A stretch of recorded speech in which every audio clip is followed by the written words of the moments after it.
Барлықтарыңа сәлем достар, сендермен бірге мен Аям, және де мен осы видеода қалай наурыз ұбт-да 112 балл алғаным жайлы айтатын болам. Кеттік. Яғни мен осы наурызға дейін мен қалай дайындалдым, мен таңдау пәні ДЖТ ағылшын болғандықтан қиын болмады ма деген сұрақ барлығына туындап жатқан шығар. Әрине де негізінде қиын болды, бірақ ағылшыннан емес. Ағылшын мен оқығандықтан маған қиын болған жоқ. Ең бірінші сол наурыз ұбт қалай болды. Мен наурыз ұбт-ға 12-сі күні тіркелдім, яғни осы бастапқы күндердің бірінде тапсырғым келді. Яғни орталарын таңдадым, байқап тұрғандарыңыздай. Және де сол наурыз ұбт-сында тіркелмес бұрын ең көп қателік жіберетін адамдардың ол ұбт-ға бір күн қалғанда, немесе 1-2 күн қалғанда демалу деп айтады. Негізінде барлықтан жасаған қателіктер ол демалу, сабақ оқымай қою деген сияқты. Бірақ негізінде сендер сабақ қайталап, ұмытып қаламау деген жерлерді қайталауларың қажет. Мен ұбт-ға ровно 1 күн қалғанда мен көп оқыдым. Тарихтан оқыдым. Тарихта 8-ші сыныпты оқып тастадым, 8-9 бірінші бөлімді оқыдым. Соны ұмытып қаламау деген нәрселердің барлығын жаттап бардым. Оның да бір плюсы болды. Және де ағылшыннан ұмытып қаламау деген ережелердің барлығын қайталадым. Оның да қайталаған барлығы келді. Яғни сендер негізгі мәселелерін ол қайталама болды. Және де барлығы осы наурыз басталғалы бері ешкім оқығысы келмеді. Яғни бәрі 8-ші наурыз деді, жиналу деді, анау деді. Мен ондайлардың ешқайсысына барған жоқпын. Оның орнына мен үйде отырып, осы тарихты оқып, ағылшынның тапсырмаларын орындап отырмын. Әрине де ол ішпысарлық нәрсе, бірақ егер де сен осындай нәтижеге жеткің келсе, онда сен міндетті түрде көп оқуың қажет. Ол сен ешкімнің неңді қарамауларын қажет, ешкімнің нелерін, ойларын, пікірлерін. Ой, жүрш ұбт, ол соңғы өмірдің соңы дейсің ба, осы 11 сыныппыз ғой, осы отырысқа қатысып алайық деген нәрселердің бәрінен аулақ болуларын қажет, егер грантқа түскілерің келсе. Келесі нәрсе, мен сол 12-сі болды. Таңертең мен ерте тұрдым. Мен негізінде түске тіркелдім. Сондықтан мен сағат 10-да шығатын болдық та, біз ауылдық жерде тұрғандықтан. Сондықтан мен 6-тан бастап 10-ға дейін, неше сағат? 4 сағат, 4 сағат мен тағы да тарих қайталадым. Айтып отырмын ғой, қайталау қажет. Содан кейін мен жол бойы да қайталадым телефоннан. Және де сағат уже 2, біз уже сол алдында отырмыз. Мен кірмес бұрын дұғаларымды оқыдым, яғни Фатиха сүресін 3 рет оқыдым, және де ұбт алдында кірерде дұғаларын әрқайсысын 3 рет оқыдым да. Мен өзімнің негізінде іштей, басында ойлағам ғой 120 аламын деп, бірақ негізінде іштей, бірақ по-любому интуиция болды да менде, 100 оннан асыра алам, ол маған спокойно деген секілді, сондай интуиция болды. Мен былай қорықпадым вообще, ұбт екенінде сезінбедім де, реально келе жатқан кезде кішкене бір апта бұрын сезіндім, қатты прям қорқып дегенде, бірақ жақындағанда мүлдем қорқпадым, себебі мен сендім өзіме 110-нан асыра алатындығымды.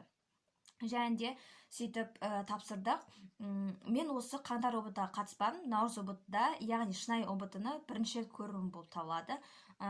Бастапқы бірінші мен неден бастадым, яғни оқу сауаттылығын бірден орындап тастадым. Себебі сендер оқу сауаттылығын соңғы жаққа қалдыратын болсаңдар, онда сендердің концентрацияларын төмен болады да, содан кейін сендер оны өтірік істей салғыларың мүмкін. Сондықтан да бірінші оқу сауаттылығынан бастаңдар.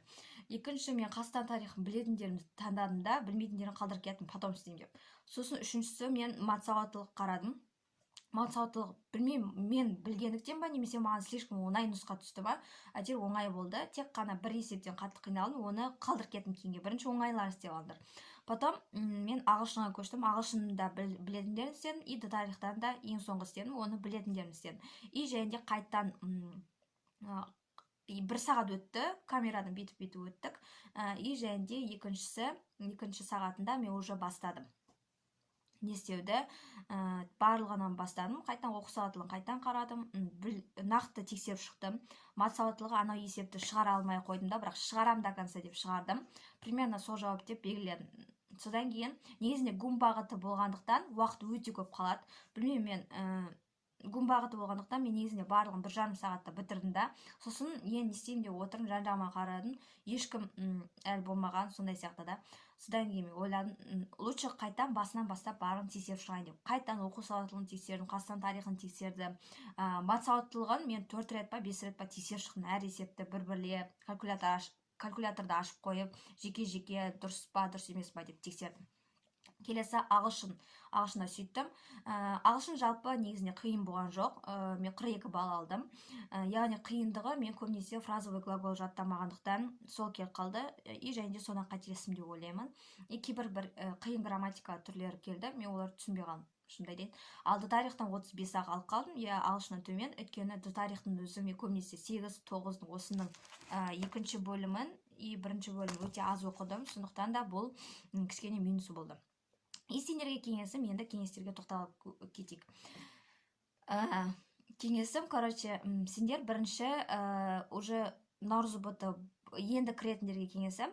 Осы қиналатын сұрақтарында көп қайталап алыңдар, және де еліктемеңдер. Мектепте де мысалы біреулер бір жаққа барайық, немесе дайындалайық, дайындалудың орнына сөйлесейік, тикток көрейік десе, тикток түсірейік десе, келіспеңдер.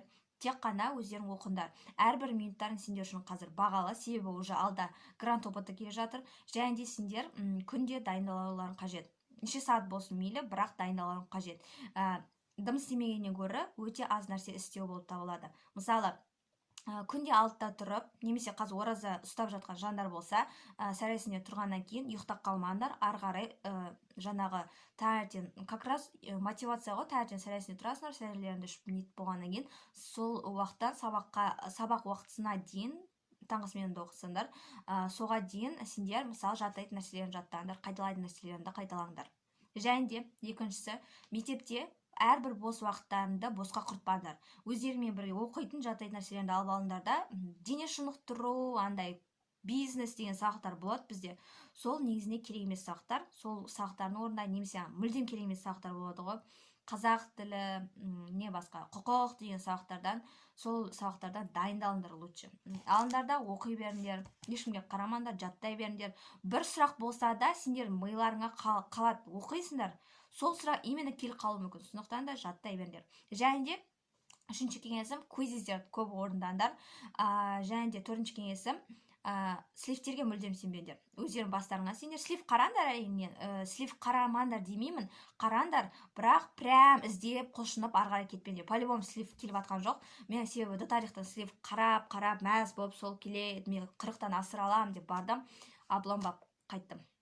Так что слиф қараудың қажет жоқ, лучше оның орнына нұсқа жаттаңдар, немесе сұрақ жауап жаттаңдар, кітаптардан, тесттерден жаттаңдар. Нұсқа талдау енді былай-былай қарасаңдар болады, бірақ нақты солар келеді деп сен қалмаңдар.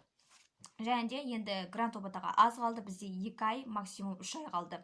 Сондықтан да біздің мақсатымыз күннен уже 6+ сағат оқу, яғни 6-тан көп сағат оқуымыз керек. Ең бірінші қиналған, мысалы мен наурыз опытта көп тұрғандарыңыздай, Қазақстан тарихтан 16 алып қалып, және де 35 алып қалдым тарихтан. Ол кішкене төмендеу. Сондықтан да маған осы 2 пәнге көп көңіл бөлу керек. Егер сендер қазір наурыз опытын тапсырып болып қарап жатсаңдар, онда сендер қай пәндерден төмен алыңдар, сол пәнге көбірек уақыт бөліңдер. Мысалы, мен тарихтан күніне 3-4 сағат арнаймын. Ағылшыннан 1-2 сағат жетеді, себебі 42 болып тұрды, ол просто жаттау и словарь көтеру ғана болмаса, и Қазақстан тарих всегда жаттауым қажет. Вот, осы нәрселерді көріп, сендер минустармен жұмыстай ойларың қажет та. Және де сендер асықпаңдар, яғни барлығын қайта-қайта 5-6 рет, 4 рет тексеріңдер, себебі гум бағытына негізінде уақыт көп қалу керек. Егер матсауаттылықтан барлығы нормально болса, онда қалғанына негізінде 1-2 сағаттай негізінде жалпы барлығын істеп тастауға болады. Және де асықпай барлығын бірнеше тексеріңдер. Және де егер білмей қалған жағдай болса, мысалы, сұрақты оқисыңдар и білмейсіңдер да қайсы екен, бірақ бірінші сендер өздерінің интуицияларыңа сендер, себебі менде достар бір сұрақ болды дүниежүзі тарихтан, и мен оны негізінде біліп тұрмын да Қырым конференциясы екен, бірақ мен почему-то басқасын белгілеп жібердім, Тегеран конференциясы деп, негізінде іштей ойлаған дұрыс болыпты. Үйге келіп тексерсем, сол сұрақтан қате кетіппін. Сондықтан да бірінші ішкі интуицияларыңа сендер, егер прям білмей жатсаңдар, сол интуицияларың по-любому дұрыс болады. Мысалы, енді менің кеңестерім аяқталды. Келесі видеода қандай не түсірейін, немесе ағылшыннан қалай 42 балл алған жайлы, немесе тарихтан қалай дайындалу керек жайлы видеолар қажет болса, комментарияға жаза кетіңдер. Пока. Опытқа дайындалайын ары қарай.